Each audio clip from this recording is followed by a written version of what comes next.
ক্যামেরার সামনে থাকি, তো আমাদেরকে ডেফিনেটলি সবার আগে ফ্যাশন সচেতন হতে হবে।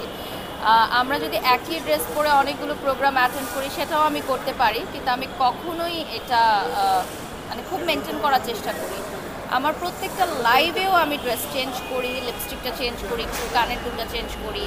মানে আমি কখনোই একটা সেম ড্রেস পরে দুটো ইভেন্ট কখনোই আমার লাইফে এখন পর্যন্ত হয়নি। আলহামদুলিল্লাহ আমি সেটা মেনটেন করতে পারছি।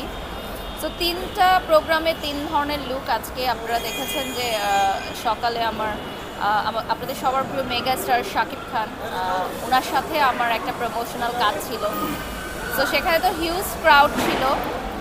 সো এই ক্রাউডের মধ্যে থেকেও কিন্তু সবাই নোটিস করেছে আমাকে, কারণ আমি চেয়েছিলাম যে সেটা। তো ডেফিনেটলি আমি চাই সবসময় যে আমি এমন একটা লুক ক্রিয়েট করবো যে হাজার মানুষের মধ্যেও যেন মানুষ আমার দিকে তাকাতে বাধ্য হয়। সত্যিকার অর্থে আমি তো চলচ্চিত্রের মানুষ না, এটা একদমই চলচ্চিত্রের একটি প্রোগ্রাম। তবে চলচ্চিত্রের মানুষদেরকে নিয়ে আমার অনেক কাজ হয়, এজন্যই আজকে আমাকে এখানে ইনভাইটেশন পাঠানো হয়েছে, এবং যারা পারফর্ম করছে আমারই খুব কাছের পরিচিত। তো আমি তাদের পারফরমেন্স দেখতে এসেছি, এনজয় করতে এসেছি। অনেক টায়ার্ড, বাট আপনাদের সাথে দেখা করার পর, পারফরমেন্স দেখা করার পর মনে হচ্ছে সব ক্লান্তি দূর হয়ে গেল। আমার হাজব্যান্ডের একটা নতুন কোম্পানি লঞ্চ হয়েছে আজকে, আপনারা দেখেছেন, ফ্লাইট ট্যাক্সি এভিয়েশন, যেটার আন্ডারে আমরা অ্যাম্বুলেন্স, হেলিকপ্টার এবং অ্যাভিয়েশন নিয়ে এসেছি। সেটার ব্র্যান্ড অ্যাম্বাসেডর হয়েছি আমি আজকে।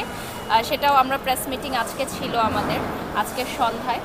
তো সেটারই দোয়া নেওয়ার জন্য আমরা হারুন স্যারের শরণাপন্ন হয়েছিলাম, এবং ওনারা যেহেতু সমাজের গণ্যমান্য ব্যক্তি, ওনাদের কাছ থেকে দোয়া নিলে অবশ্যই আমাদের ব্যবসা প্রচার প্রসার হবে, এমনটাই আমরা প্রত্যাশা করি।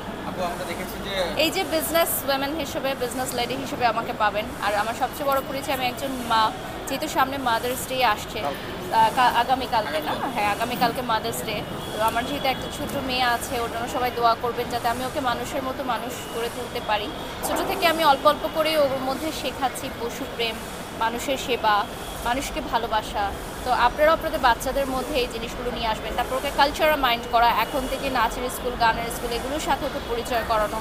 তো আমি মনে করি সাংস্কৃতিক অঙ্গনে যাদের বসবাস তারা কখনোই অসৎ কর্মকাণ্ডে লিপ্ত হতে পারে না। তো আমি সবসময় প্যারেন্টসদেরকে বলি, বাচ্চাদেরকে আপনারা সাংস্কৃতিক কর্মকাণ্ডে যুক্ত করবেন, স্পেশালি এই জেনারেশন, যে আমরা বলি যে এই জেনারেশনের সবাই একদম রাফ অ্যান্ড টাফ হয়ে যাচ্ছে। তো কারণ ওদের মধ্যে কোনো কালচারাল মাইন্ড নাই, কোনো ইমোশন নাই। সো এইটার দায়ভার কিন্তু প্যারেন্টসকে নিতে হবে। আমার মা অবশ্যই আমার ইন্সপিরেশন।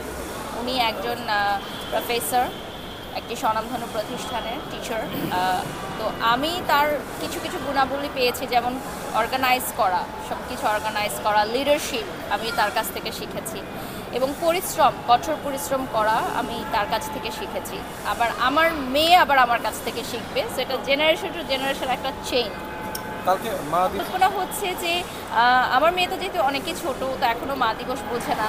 তো আমার মাকে হয়তো আমি উইশ করবো, কোনো গিফট করব, আর আমার মেয়েকে নিয়ে একটু সময় কাটাবো। এই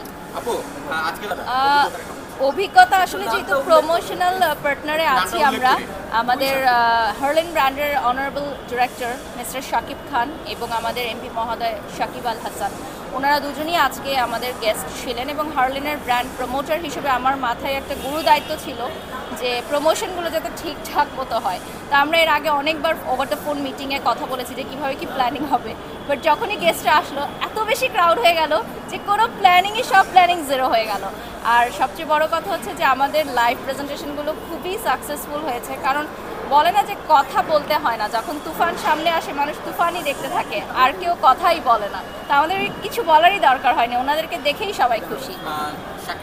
বলেছেন ওনার মুভি নিয়ে কোনো কথা উনি বলেননি প্রেস কনফারেন্সে, তবে সামনে ধামাকা আসছে এটুকু উনি বলেছেন। S karate TV.